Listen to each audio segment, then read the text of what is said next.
రామాపురం ఊరి చివర మలయ పర్వతం ఉండేది. దానిమీద ఒక దట్టమైన అడవి ఉండేది. అక్కడ రకరకాల జంతువులతో పాటుగా ఒక కోతి కుటుంబం కూడా నివసిస్తూ ఉండేది. ఆ కుటుంబ యజమాని పేరు పవనం, దాని సహచరి మర్కటి. పిల్లల్ని బాగా గారాబం చేసేది తల్లి మర్కటి. చెట్టు మీద నుంచి కాలు కింద పెట్టనివ్వకుండా అదే ఆహారం సేకరించి గోరు ముద్దలు తినిపించేది. అవి కూడా తల్లిని వదిలిపెట్టి ఒక్క క్షణం ఉండేవి కాదు. ఎప్పుడూ తల్లి వీపును అంటిపెట్టుకునేవి. ఇదంతా రోజు గమనించే చుట్టుపక్కల జంతువులన్నీ పిల్లల మీద ప్రేమ ఉండటం తప్పు కాదు, కాని మరీ అతి గారాబం మంచిది కాదు అని చాలాసార్లు చెప్పే అవి ఎంత చెప్పినా మర్కటి మాత్రం దాని పద్ధతి మార్చుకునేది కాదు. ఓ రోజు అడవిలో వాతావరణం చల్లబడింది. దట్టంగా మేఘాలు కమ్ముకున్నాయి. చిన్నగా వర్షం కూడా మొదలవుతోంది. అప్పుడే అమ్మా, బయట చాలా బాగుంది. వర్షంలో అడవిని చూడాలని ఉంది. ఒకసారి మాకు అడవంతా తిప్పి చూపించవా అని అడిగాయి పిల్ల కోతులు. ఈ వర్షంలో అడవిలో తిరగడం అంత మంచిది కాదు. గాలికి చెట్లు కూలి మీద పడితే ప్రమాదం. ఇంకెప్పుడైనా వెళ్ళాం. ఇప్పుడు వద్దు అని వాటికి నచ్చజెప్పే ప్రయత్నం చేసింది పవనం. అంతే, గట్టిగా ఏడుస్తూ కిందపడి దొర్లడం మొదలు పెట్టాయి పిల్ల కోతులు. ఎందుకలా పిల్లల మాట కాదంటావు? నేను పిల్లల్ని తీసుకెళ్ళి అడవిని చూపించుకొస్తాను అంటూ పిల్లల్ని వీపుపైన ఎక్కించుకుని అడవిలోకి బయలుదేరింది మర్కటి. ఇంతలోనే వర్షం ఎక్కువైంది. అయినా కూడా అలాగే అడవిలో తిరుగుతూనే ఉన్నాయవి. కాస్త సమయం గడిచాక మర్కటి ఒక్కతే భయంతో కేకలు పెడుతూ పరిగెత్తుకుంటూ వచ్చింది. అది గమనించిన పవనం, ఏమైంది? ఎందుకంతలా కంగారు పడుతున్నావు అని అడిగింది. అడవి మధ్యలో ఉన్న నీటి గుంటలో మన పిల్లలు పడిపోయారు.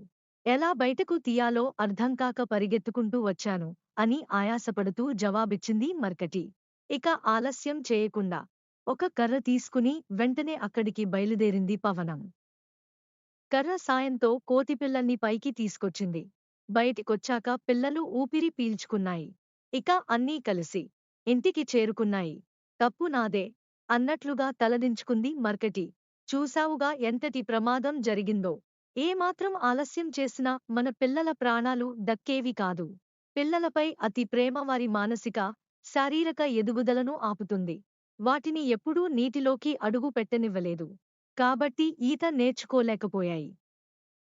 అందుకే ఎక్కువ నీటిని ఒకే చోట చూసేసరికి భయపడి అందులో పడిపోయాయి. అందుకే పిల్లల్ని భయంలో ఉంచుతూనే కాస్త స్వతంత్రంగా పనులు చేసుకోనివ్వాలి. అప్పుడే ప్రపంచం మీద అవగాహన కలుగుతుంది. వాళ్ళు సమస్యల నుంచి సమయస్ఫూర్తితో బయటపడగలుగుతారు అంది పవ అప్పుడే. చెట్టు మీద ఓ సీతాకోకచిలుక కోసం నుంచి బయటకు వస్తోంది. దాని చుట్టూ జిగటలాంటి పదార్థం ఉంది.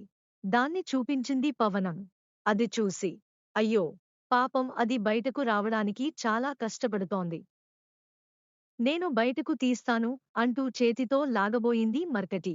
వద్దు, అలా చేస్తే సీతాకోకచిలుక రెక్కలు తెగి ప్రాణం పోతుంది. ప్రకృతి ధర్మం ప్రకారం అది అలా కష్టపడుతూ బయటకు వస్తేనే రెక్కలు బలపడతాయి అని చెప్పింది పవనం. అవి చూస్తుండగానే అందమైన సీతాకోకచిలుక బయటకు వచ్చి కొద్దిసేపట్లోనే రెక్కలు విప్పి ఎంచక్కా ఎగిరిపోయింది.